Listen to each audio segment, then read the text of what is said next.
Open the glove box. Remove the damper arm. Push in on both sides of the glove box to release the stops.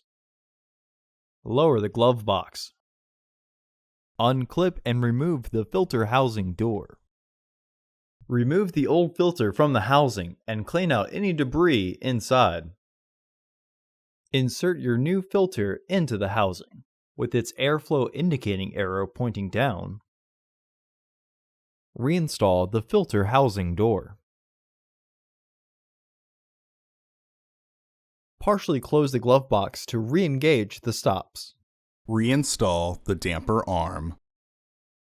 Close the glove box.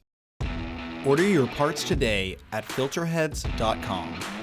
Also, please like our video and subscribe to our channel so you won't miss any new content.